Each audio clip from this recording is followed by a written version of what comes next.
Hello everyone. In this video, I would like to discuss a recent comment from a viewer which includes a number of common and important misconceptions.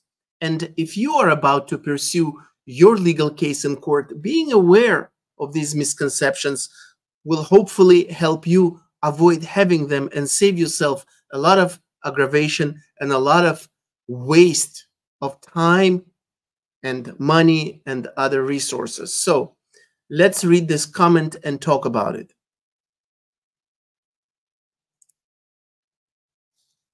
So this comment is in response to a video, my video, what to do when no lawyer wants to take your case. So I always thought it was just because money doesn't motivate them and I'm a man, so there is no reason to help me because I'm poor. I'm not sure what it means.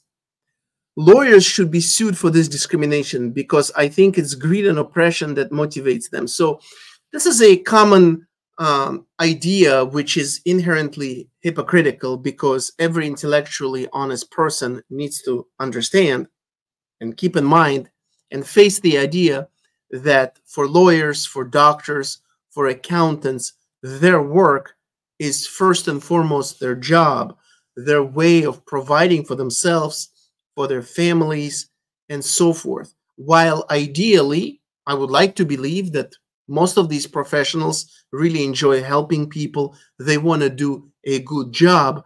They also have to worry about picking and choosing the type of business that will be most fruitful to them, most profitable to them.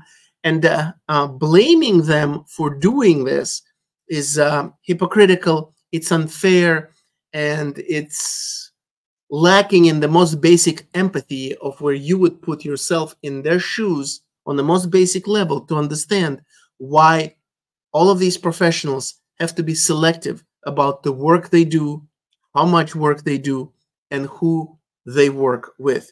You cannot blame a surgeon for choosing to do two very expensive, very sophisticated surgeries over spending three times as much time on doing much cheaper and maybe much more time-consuming or risky procedures. In the same way that you cannot blame a lawyer for picking one big case over three very small cases, because we all have finite time, obviously, and we have to pick and choose what kind of business we take. And in the end, the business that has the highest financial potential, financial reward, is the one that those professionals will go after. There is no way around it. This is how they make their living. Let's see. Lawyers should be sued for this discrimination because I think it's greed and oppression that motivates them. Also, income increases the value of the case, so screw the lawyer and maybe do it yourself. Absolutely not. You should not be handling the vast majority of legal cases out there yourself. It's hard enough for lawyers to handle those cases. I could not even start explaining why it's a terrible idea to handle your own case. There are probably books written about all the possible things that could go wrong in a case when you handle it yourself, all the things that you don't even know, that you don't know, that you need to know. So those who say that he who represents himself has a fool for a lawyer, or however else they say it, is absolutely correct. This statement, this saying has been around for as long as the law has been around, because people learned that representing yourself is such a bad idea for so many reasons that, yeah, this is just a terrible misconception.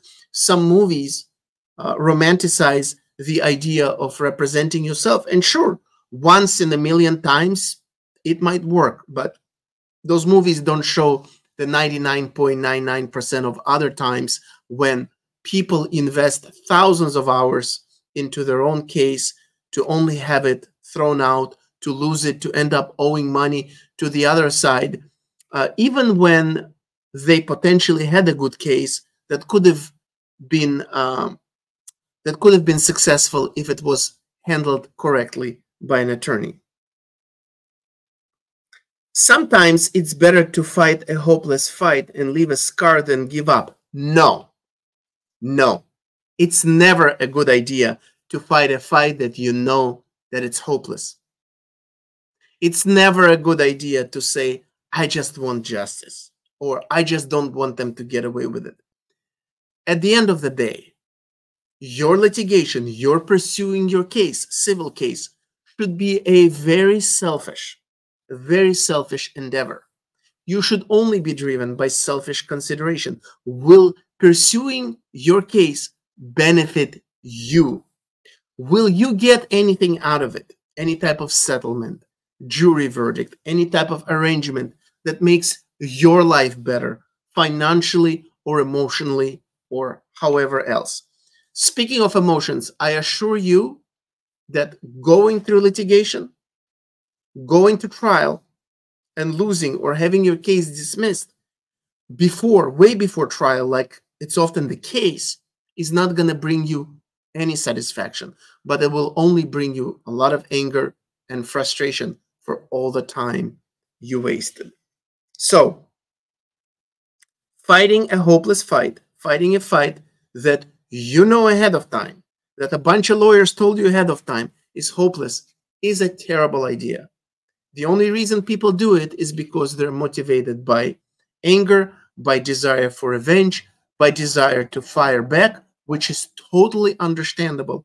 But it's not a productive and constructive revenge to waste your time on a case that's not going anywhere.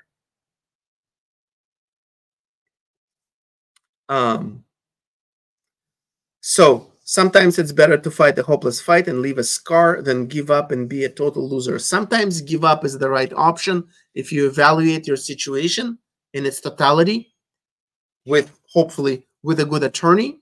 You determine that pursuing a case is not a good idea, and a much better revenge would be using that time and those resources doing something else and something much better for yourself.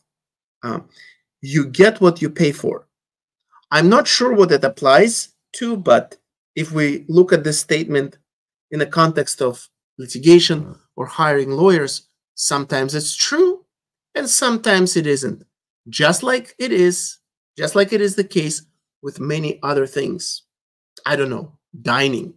Just because you pay more for dinner doesn't necessarily mean it's going to be better. Sometimes it is, very often not.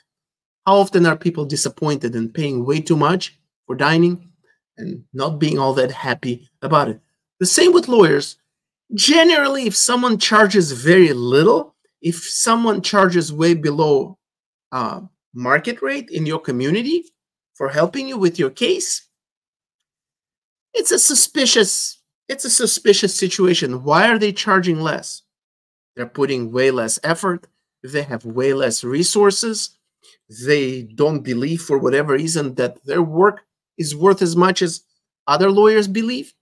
But if one attorney charges 10-15% more than the other attorney, it that alone by no means doesn't mean that they will do a better job and they will achieve better results.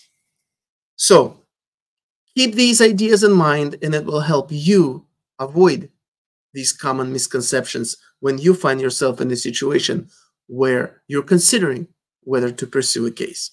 Thank you.